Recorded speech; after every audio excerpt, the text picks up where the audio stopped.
Bonjour. Je n'avais pas prévu de prendre la parole aujourd'hui, puisque vous avez déjà été accueillis ce matin par Jean-Baptiste, qui est adjoint à la mairie de Volvic. Je n'ai pas pu être là ce matin parce qu'il y avait l'assemblée générale annuelle des maires du Puy-de-Dôme, et comme j'en suis un des vice-présidents, il fallait que j'y sois, mais je sais que vous avez sûrement été bien accueillis. En tout cas, c'est toujours un plaisir d'accueillir à Volvic ce colloque. Donc 3 mots simplement en guise d'introduction avant de laisser la parole à l'ami Jean Malo. Premièrement, peut-être d'abord remercier tous les partenaires qui ont permis que ce colloque existe. Ensuite, féliciter très chaleureusement Mosaïque et son président, évidemment, notre ami Samir. Je le dis très sincèrement parce que l'an dernier, je m'étais impliqué dans le colloque. Cette année, j'avais dit que faute de temps, je ne pourrais pas le faire. Donc je mesure le travail que cela représente. Et je vous dis vraiment bravo parce que j'imagine que ça vous a demandé vraiment beaucoup d'efforts pour, en si peu de temps, faire quelque chose de qualité. Et puis, évidemment, soutenir. Volvic continuera à soutenir ce genre d'initiative, tout simplement parce que ces thèmes de intégration, c'était celui de l'an dernier, discrimination cette année, sont, j'allais dire hélas, toujours d'actualité.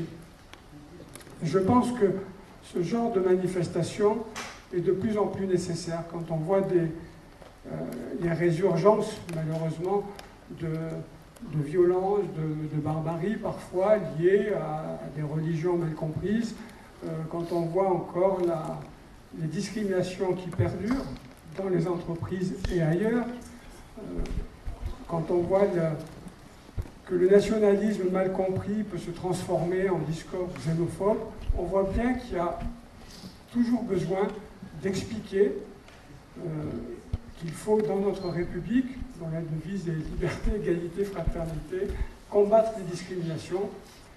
Alors évidemment, le seul regret, c'est que ceux à qui il faudrait tenir ces discours ne sont pas là. En général, on prêche en bête des convertis. Ceux qui sont là sont en général des gens ouverts, et c'est ceux-là qui ont envie de l'être encore plus. Mais je pense qu'on fait quand même œuvre utile, puisque ça permet peut-être aux uns et aux autres, à travers les échanges, d'abord de se réconforter, de se dire on n'est pas tout seul à se battre contre les discriminations, et puis prendre des arguments que l'on peut effectivement ensuite diffuser, propager. Voilà, donc cet après-midi, je crois qu'on va parler de la discrimination par rapport à l'âge et au handicap. J'avais peur que ce soit l'âge comme handicap, mais c'est un peu le cas aussi.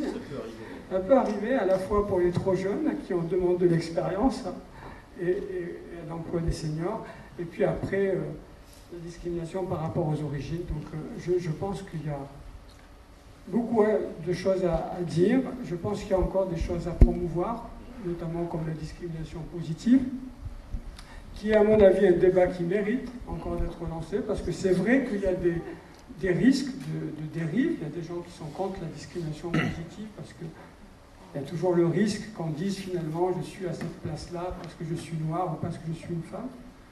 Je reste personnellement convaincu que la situation est telle aujourd'hui, il y a tellement de discrimination qu'il faut peut-être passer, mais ça c'est une conviction personnelle, c'est pas une certitude, qu'il faut passer pendant un temps par une phase de discrimination positive, comme on le fait d'ailleurs pour les personnes en situation de handicap, puisqu'il y a une loi qui j'en parlerai tout à l'heure, à recruter un certain nombre de personnes, comme on le fait pour les quotas pour les femmes dans les conseils d'administration. Il ne faut pas que ça dure, mais ça peut servir pendant un petit moment à montrer que ces personnes ont tout à fait les capacités de le faire. Elles peuvent servir d'exemple. C'est vrai en politique aussi d'ailleurs, hein, il n'y a pas beaucoup de diversité. Donc il faut qu'il y ait des exemples pour que les gens ne s'autocensurent pas et qu'au fond, tout le monde puisse progresser. Sachant que, et on terminerai là-dessus, bon, ma discrimination positive, c'est évidemment ne pas donner une poste, une fonction, simplement en fonction de la couleur, du sexe ou de l'âge. C'est à compétence égale.